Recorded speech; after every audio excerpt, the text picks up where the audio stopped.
মুহররম মাস শুরু হলো। এ মাসের কি বিশেষ কোনো ফজিলত আছে? এ মাসের করণীয় বর্জনীয় সম্পর্কে জানাবেন। হিজরি নববর্ষ উদযাপনের শরীয়ত সম্মত পদ্ধতি কী? মুহররম মাসে আজকে প্রথম দিনটি গত হলো, অর্থাৎ 1447 হিজরি সালের প্রথম দিনটি আজকে গত হলো এবং ইতিমধ্যে দ্বিতীয় তারিখ অর্থাৎ 2রা মুহররম শুরু হয়ে গেছে। তো এই মুহররম মাসটি বছরের হিজরি বর্ষের প্রথম মাস।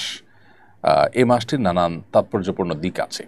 সবচেয়ে গুরুত্বপূর্ণ তাৎপর্যের দিক হলো যে এটি সম্মানিত 4 মাসের একটি এবং সম্মানিত 4 মাসের মধ্যে সবচেয়ে সম্মানিত মাস। বলতে পারি রমজানের পরে সবচেয়ে ফজিলতপূর্ণ মাস হলো এই মাসটি সম্মানিত মাস, যে মাসকে নবী সাল্লাল্লাহু আলাইহি ওয়াসাল্লাম শাহরুল্লাহ বা আল্লাহর মাস বলে আখ্যায়িত করেছেন। যদিও সব মাসই আল্লাহর, কিন্তু এটির বিশেষ মর্যাদা এটা প্রমাণ করে আল্লাহর মাস বলাতে নবী সাল্লাল্লাহু আলাইহি ওয়াসাল্লামের পক্ষ থেকে।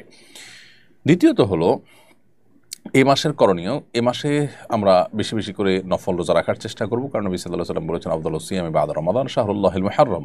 রমজানের পরে সবচেয়ে উত্তম রোজা হলো আল্লাহর মাস মুহররম মাসের রোজা। দ্বিতীয়ত হলো এই মাসে আশুরার দিন রয়েছে, অতএব আশুরার দিন উপলক্ষে বিশেষভাবে 2 দিনব্যাপী রোজা রাখা, 9 এবং 10ই মুহররম অথবা আপনার 10 বা 11ই মুহররম, এই দুইটা দিন রোজা রাখা হলো সুন্নাহ। এবং সেই সাথে এই দিনে আল্লাহ রাব্বুল আলামিন পূর্বের বিভিন্ন জাতিকে আল্লাহ তাআলা তাদের তওবা কবুল করেছেন, অনেককে আল্লাহ তাআলা উদ্ধার করেছেন, যেমন নাকি মুসা আলাইহিস সালামের নেতৃত্বে বনী ইসরাঈলকে আল্লাহ তাআলা বিপদ থেকে উদ্ধার করেছেন। তো আরও অনেক ঘটনা এই দিনে ঘটেছে, সেই কারণে দিনটি নানা কারণে তাৎপর্যপূর্ণ, এই দিনটি রোজা রাখা। আর মুহররমকে কেন্দ্র করে নানা রকমের আমাদের দেশে বিভিন্ন রকমের হয়ে থাকে, বেদাত এবং অপসংস্কৃতি চলমান আছে, সেগুলো থেকে আমাদেরকে বিরত থাকতে হবে, যেমন মাতম তাজিয়া মিছিল ইত্যাদি করা। এই দিনে অর্থাৎ আশুরার দিনে কালবারাতে হোসেন রাদিয়াল্লাহু তাআলা নবী সাল্লাল্লাহু আলাইহি ওয়াসাল্লাম প্রিয় দৌহিত্র তিনি শাহাদাত বরণ করেছেন নির্মমভাবে জালিমের হাতে।